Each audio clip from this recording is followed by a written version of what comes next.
Depuis maintenant des millénaires, les insectes font partie intégrante de notre quotidien. De la famille la plus éloignée à la simple fourmi, ils nous causent parfois bien des soucis. Cependant pour certains, ils sont une source de curiosité et d'intérêt. On en fait même un sujet d'étude, l'entomologie. Encore aujourd'hui, plusieurs milliers, voire une infinité d'insectes restent à découvrir. Le départ d'une grande aventure de découverte et d'apprentissage s'amorce, une aventure chez les insectes.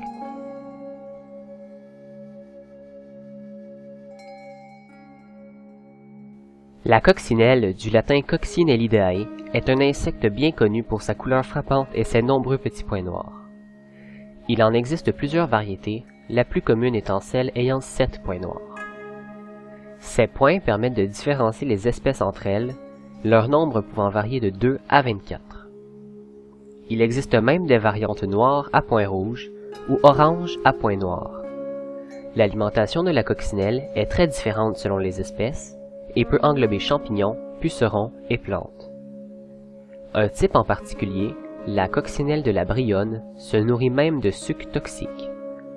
Dans tous les cas, chacune d'elles est utile, dans une certaine mesure, pour se débarrasser de parasites dans les jardins, tel un insecticide naturel.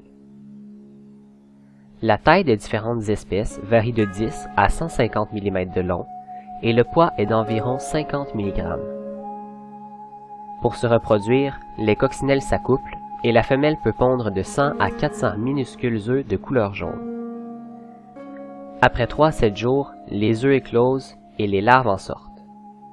Celles-ci se nourrissent de plusieurs milliers de pucerons durant 3 semaines pour ensuite se fixer sur une feuille à l'aide de soie. Ce stade, dit de nymphe, se prolonge pendant 8 jours pour enfin obtenir la petite bête picotée que nous connaissons tous.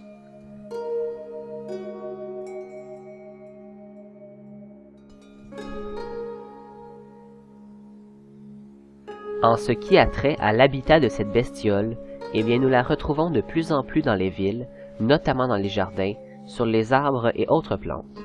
Elle vit aussi en région rurale et dans les forêts, prenant comme domicile les champs et parfois même en hiver nos maisons. Si elle ne se réfugie pas chez nous, elle tombe dans une sorte d'hibernation, la diapause, durant laquelle elle se cache sous des roches ou sous l'écorce de certains arbres. Malgré tout ça, on ne peut pas dire que tout est rose en ce qui a trait à la coccinelle. Une espèce en particulier, la coccinelle asiatique, pose problème au Canada et aux États-Unis. Importée dans ce dernier en 1916 pour être utilisée durant une lutte biologique, elle a livré des résultats très satisfaisants.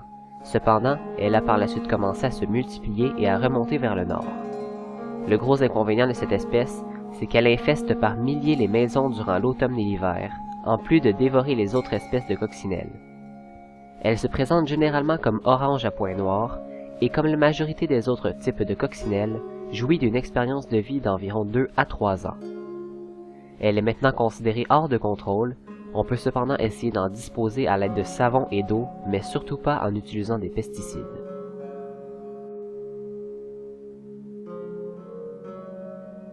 La coccinelle en général nous arrive avec un ventre plat et un dôme protégeant les ailes. Elle possède aussi 2 petites antennes qui servent à sentir et à goûter. Celles-ci remplacent presque quasiment le sens de la vue, très peu développé. C'est donc majoritairement grâce aux antennes qu'elles trouvent leur nourriture. Étrangement, il a été démontré que les pieds des coccinelles, en plus d'être là pour marcher, servent aussi à sentir. Comme mécanisme de défense naturelle, on cite déjà la couleur, qui est un avertissement clair pour les prédateurs, indiquant son goût amer. Si ce n'est pas assez, elles peuvent sécréter un liquide dégoûtant et faire semblant d'être mortes pour se protéger. Bref, notre rondelette amie, présente sur Terre en plus de 5000 espèces différentes, est là pour rester encore un bon moment. Si vous avez des cultures à protéger, pensez à aller acheter des larves chez un détaillant spécialisé près de chez vous. Leur efficacité a déjà été suffisamment prouvée. De plus, qui refuserait un peu de couleur dans ces plates-bandes?